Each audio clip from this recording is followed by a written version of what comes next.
Polar regions, Antarctica Circle, amadi Arctic Circle, asongi mystery angakpa. Prithibi ase angakpani Prithibi da adugumba mafam kya laikri tha taruk numit thokpa amati tha taruk numit tapa. Numidang oiduna ta leiba nongthil ta oikiba aduna kharadi phare ko. Ngaihak tumlaga amok thabak thoram pangthokpe yai chabe yai thakpe yai exercise torbe yai adubu tha taruk numidang to oiba haibase. Maduda leiba singki hakchang da problem laki hairi masi numit amati Prithibi ani asina lainarakpa tagi revolution dagi oirakliba phenomenon amani sati ngakraba mysterious matawasumna tha ani khakta numit tadaba aduga same way tha ani numidang to oiba mafam su leiri sini aduga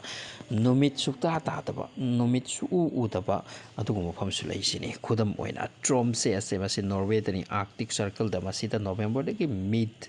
January fauba numidang to oiduna lei aduga midnight sun hairibasina aikoina khalli numidang da amuktang numit kasi thorak libra haiduna adu natte sini asum numit thoktuna talaiba puni hairi masi Norway da tana country kharagi mafam kharadasu oi khudam oina baro kawlam da masi Alaska dani now USA gi under dani Russia ga dinak dare Canada Finland Sweden gi mafam kharada su jahi gi time kharada asum numit thoktuna talai aduga numit taduna talai besu laisini amurom the South Pole lom the hairaga Antarctica Mahades continent asigi McMurdo koba lamdam asida October dagi February fauba ase only day to oiduna lai aduga amuk February dagi October fauba only numidang oiduna talai masini tha taruk numita pam tha taruk numidang hairis Antarctica hairiba Mahades asinga sisu full explore toba kanana sungamdri yes masibu visit tawraga amuk tang fajana khangi hot nakiba explorer scientist ka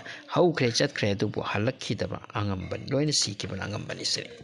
Antarctica se fifth largest continent ni baraf tana kupsinduna laikri aduga winter gi wadi thamkro summer da su -89 degrees celsius da leiba mafam ni ingraba masiga konana baraf ki nungsit tatana sidli aduga masi explore to pangamde asumna hai 98% Antarctica gi lamdam baraf ki lamdam ni aduga 4.8 to 5 kilometer thana baraf na yomsinduna thamkhri samna harbita Mahades asima baraf ki kuyo makhadani Antarctica hairse already loina baraf na kupsin khrise million and million years mangdu kuplam de haidi masi side amada lairambadagi tap na South Pole lo masi naksilakpani high tectonic plate ki change 78% prithvi ki portion water ni na land portion singa se millions and millions years ta khara thaijin na chasilli changsilli haidi Antarctica ki wari khak study to the lifelong to haukiba mio kya laikre sini chingma loklung animals min su udriba khangdriba tadriba adugo pot ka Antarctica sita laisini so masigi mi tadaba Mahades asigi mafam kaya numit sukthok thoktaba aduga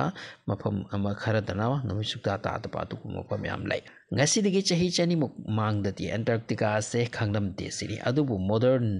de yosirak pasida Mahades amaga su lairi haibase khangdarak pani mawdi chat pathok yarak le jahaz ama lairak le asune 1820 da Russian explorer Fabian Gottlieb von ko basina explore torok pakanjata continent asi urakibani sini mana fast part khara continent asi urakhi masigi matungda Edwin Brandfield British explorer amani magsu same year da part khara continent asigi urakhi masigi tungda Nathaniel Palmer ko ba amana third on Antarctica ki mafam khara uki chatambati na landing torambanate 1895 eropada masida real landing to bawi Norway British America ki apun ba lup ama well seal sadan kalup ni makhoyanya masida land tawi just le khongdara me do halaki 1911 da Roald Amundsen na South Pole ki point asida khongtai yori chatki masi na Antarctica ki point amani masina ngasi Roald Amundsen asina first South Pole chatli hadana ko khangna kibani so prithvi asi su kaya ta chaw khrapanga khraba sathir basi ko prithvi karor kaya tia ta taudana lei hairi aduga ngasi khoina khandari tanari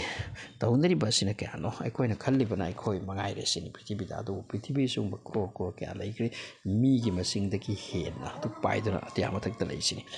so aikoina chaw kajari adubu reality de koi kumthati reality kumthaba singna